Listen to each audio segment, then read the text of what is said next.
Koyake, Kolapi. Greetings, my friends and relatives. I want to talk about the title of this exhibit as an expression of my people's lifeway, Lakol, Wichochanki. A lifeway of the friendly people. Takuskanskan means literally something moving. It's a reference to Dakuwakan,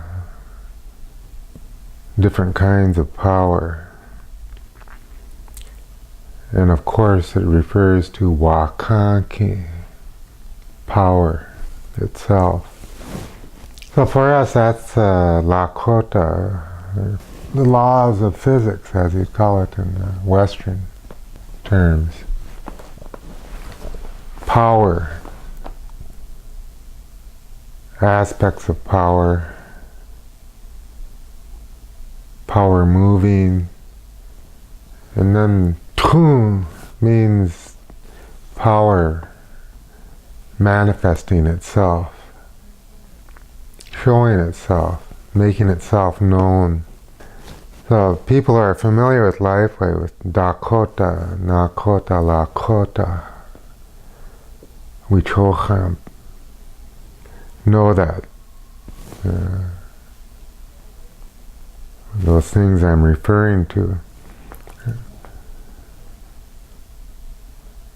Lifeway isn't just about culture. It's a holistic thing. Lifeway comes from my ancestors. It's an age-old thing. It's been around, the knowledge that we hold is age-old. It's ever since two-leggeds came up on the earth, my ancestors came up on the earth. We don't have a concept of race in our ways, but of peoples. So we know we originated here. Our ancestors originated here in Turtle Island, in very particular places. So when you compare that to Western civilization, which is only 10, 12,000 years old by its own account, there's just no comparison. It's Western civilization is practically infantile in comparison. And we're seeing evidence of that. The omnicide, that this destruction that we're causing by the way we live. So this the title Takuskanskan has a subtext to it, which is Ogana Oyu Waniche. Power moving through genocide. Genocide is a very powerful word to use. I don't use it lightly. But I know from my own personal experience that I've experienced it here in the United States, in South Dakota, here in Minnesota. It's going on now. Our story is, our voice is being silenced. Our knowledge, our memory of this place. People call Minnesota now. The genocide didn't happen historically. It's historic in the sense that it's continuing. It's historical in that sense. But that doesn't mean in the past. The genocide has a really nice Minnesota nice aspect to it here. The Dakotas are almost gone. They're scattered all over. There's only 7 fluent Dakota speakers left here in Minnesota. So what all of this is, by way of explanation. Having experienced boarding school, relocation in my lifetime, in my family, so-called federal Indian policies, a very legalistic way of normalizing that genocide, to take children away from their families in their most impressionable years and abuse them in all kinds of ways. That's genocide to me. And of course, by legal definition, those things are. The destruction of our lifeway, the outlawing our lifeway. These things are all done in my lifetime, and they're continuing. They have a continuing, reverberating effect on our lives, and they'll continue to. So the power moving in this case here is my work over a period of time from the 80s, when I was in graduate school, the late 80s. I was in graduate school 86 to 88 at UW-Madison, and I've continued to make things despite some very difficult health problems. The difficulty of renewing myself from the genocidal wounds I carry that were inflicted on me as a child, as an adolescent, as a young man, as a man. A lot of stories there, and I expect to express them in my work. The things I make, Lakol, Wokaga, Atazi. That's what I call it sometimes, LWA. Lakol meaning of the friendly people. Wokaga means something made. Atazi is my nickname. My elder, Kenneth Youngbear, called me Mr. Atazi. So I translate that to mean all yellow, friendly made. Lakol, Wokaga, Atazi. I'm also using my Lakota name now in my work. Wanbli Koyake. It's a name of one of my ancestors. My grandfather gave me that name. Some of the stories he told me, they're at work in my work. What little time I spent with him as a child. He imparted what I needed at the time, and I'd say that's a heroic thing, considering this is an age of genocide, that my elders raised me to be friendly. A revolutionary thing. To resist as they did, of course, for myself, I resisted my whole life. I've resisted assimilation and defended against genocide best I could. So these works here, I have 3-dimensional works. I've returned to making 3-dimensional things. I started out making chanumpa, pipe that we use in ceremony. I've been drawing ever since I was in boarding school.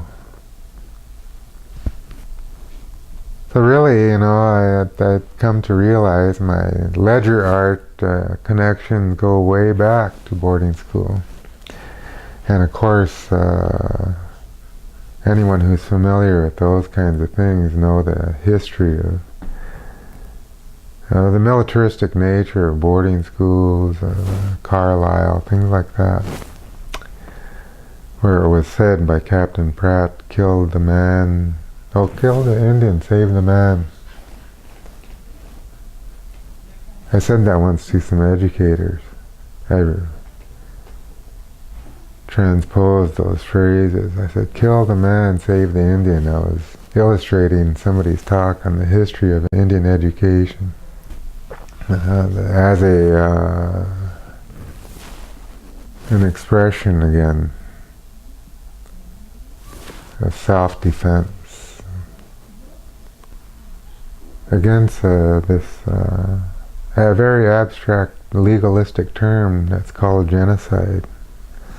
In Lakota, Iwaniche means to destroy, to make into nothing. That's what's been done to us, and being done. It's a long hidden history, so, and I know it's a dangerous thing to talk about. But Lifeway says that if I'm alive, I have to be fully human. And I have to be a relative to life. So I made these horses. There's a group of 4 blue horses. It's called Wanbli Koyake, Trashunke, Oopie, Wokiksuye. Wanbli Koyake's Wounded Horse Memorial. So in a way, I guess you could say it's kind of autobiographical. A reference to Lifeway and my experience with it over time, over my lifetime. So there's another one too, the single aluminum horse with the same title. And that started out, it was going to be the armature for concrete media I've been developing. But I like the way this looked by itself, so I'm letting it stand that way. To show, I suppose, the horses for me, I've always dreamt of them in my lifetime. When I was at boarding school, I dreamt of a horse taking me, running away from boarding school. And I've dreamt of them in other times through our Lifeway. So I have this relationship with them. I've always admired them. Never owned one, but I've ridden horses whenever I got a chance. And I hope you can see my love of them, my admiration for them, their power, their endurance. There's one bronze called Ikchewi Chashawa, a common red man.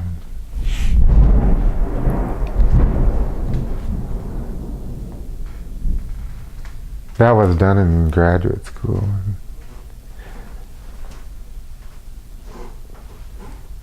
It was something, conceptual art was being taught there.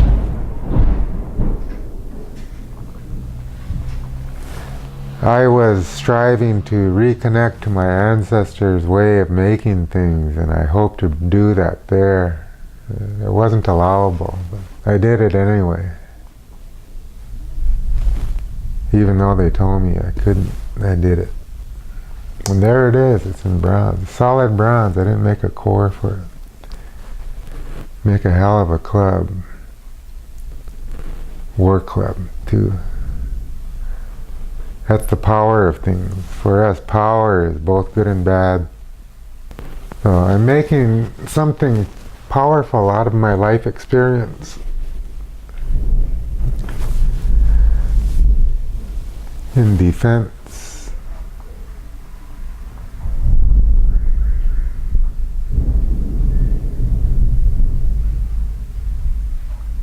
as an expression of original instructions. Po, that's what we're told. All of life has that same instruction. Be what you're made to be a relative to life.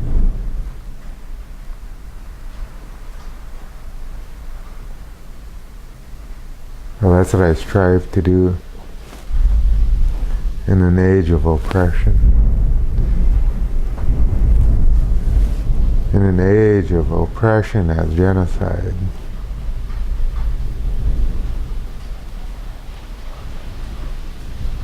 This is my power moving in this age of genocide.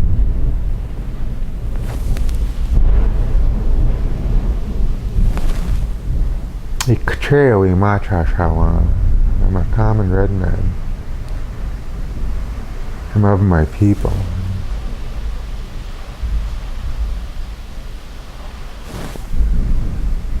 Of my ancestors. Of this place.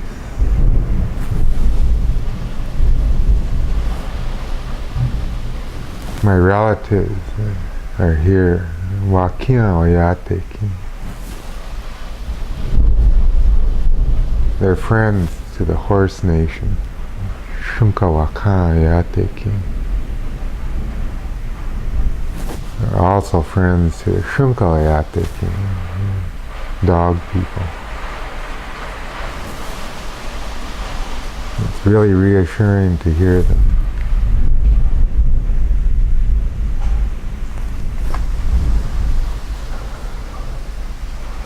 I have some two-dimensional work. I've been making work about boarding school. It's really been a painful, hard thing to do, but I'm able to do it.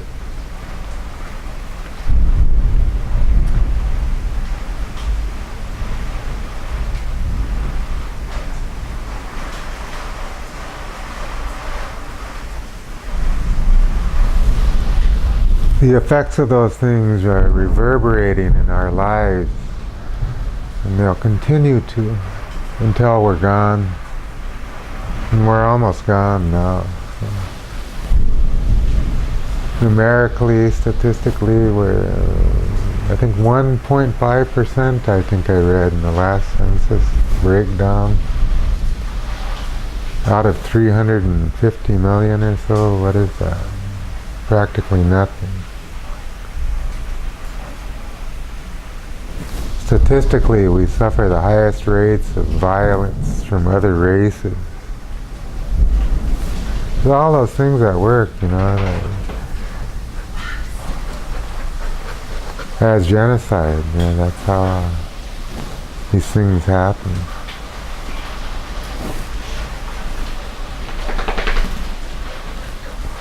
That's my shunka. He just came in with the wakia. So these other works I have this one called American Holocaust. There's one I did around 2000, I think.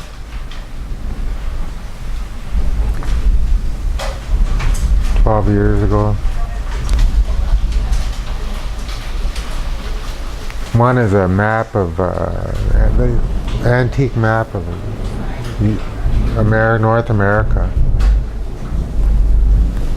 And they're line drawings of upside down figures. Original peoples. Men, women, children, old people, all upside down. And that signifies death in lifeway. In ledger art, pictograph, petroglyphs, anything like that. That signifies death. It's an age-old expression. And that's there on that map.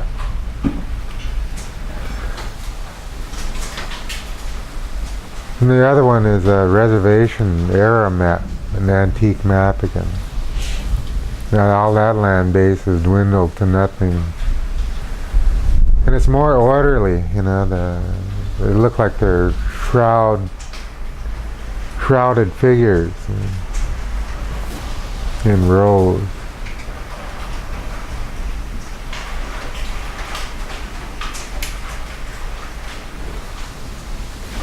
And those legends on those maps, I always had fun with those. I'd add my own legend symbols. So there I use those upside down figures to represent 1 million dead Indians.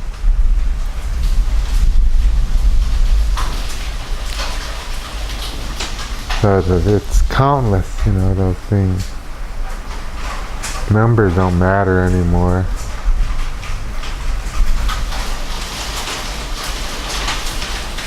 So there's power moving again, you know, for Western art, the concept of aesthetics, a branch of philosophy even, study of truth, beauty, and goodness. For us it's power. Power is both good and bad together. If you're aware, if you pay attention, you can balance that however you please to make something good or bad. I've taken something very bad, evil, unspeakable, terrific,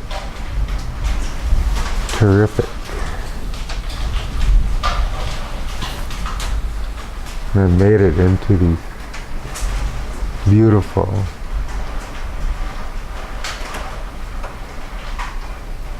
powerfully beautiful things.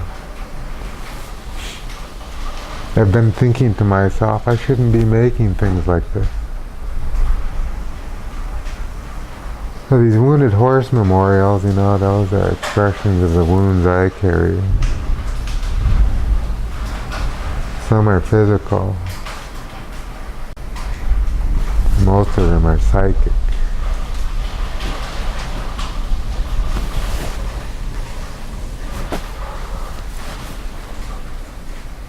There's another painting, whitewash, greenwash in English, but it depicts stick figures. I like drawing those because they're earliest visual language of my ancestors. Anyway, these stick figures have carrot and sticks tied to their heads. Auto carrot and stick. But in the background you can see these figures, upside down figures, etched into the paint, incised into the paint. That signifies death, destruction. Biocide, I guess it would be. So these are, they're very, I think there's a concept in aesthetics called sublime, the sublime, terrible beauty. At first there was a reference to nature's terrible beauty, sublimity. The power of life. That's what this is. It's just the power of life.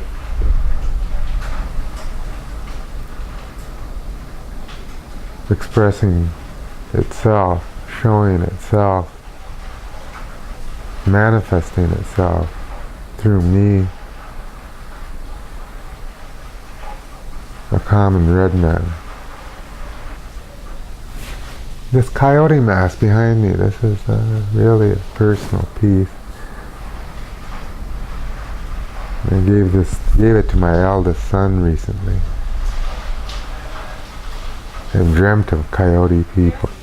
My family has had stories about coyotes in my family, song about them. Like I said, Lifeway is a holistic thing, so it covers everything. Nothing is omitted or left out. In our way, when we talk about our dreams and those things, we're instructed to tell them straight, not to add anything, not to omit anything. So my dream is to be Kolawa Waunwe. I live to be a friend. Of course, friend doesn't just mean a nice person, is always agreeable to you. In our case, Lakota, Kola means somebody who live and die for you. That's a fierce thing, very deeply caring thing. And again, Takuskanskan, power, something moving, power moving through genocide. So this being of Lifeway, I'm always referencing my elders, my ancestors. My elders now, they're all gone in the spirit world, so in our way they're considered ancestors now. We don't worship them, we remember them.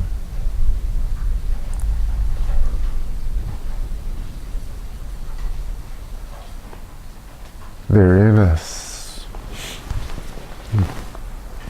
That's why we care so deeply. And I've learned that. That's why I care so deeply about my people. When I shouldn't, we're too scattered and divided against each other. And genocide's taken its toll. I've wondered why I should care about them, why I should devote myself to them.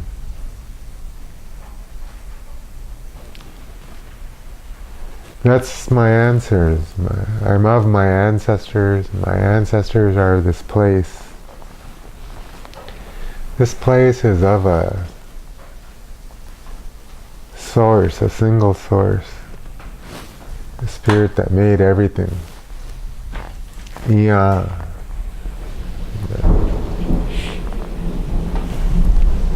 So that's how far this goes back. Lakol wichohanki khewachilatra yotie wakielo. I care deeply about the friendly life ways, so I have a hard time. It's always been that way. That's an age-old expression too. It's hard to be a human being, and it's hard to be a relative to life. And that's what Lifeway is about.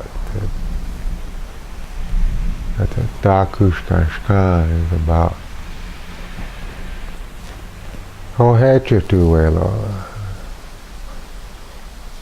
My words are true.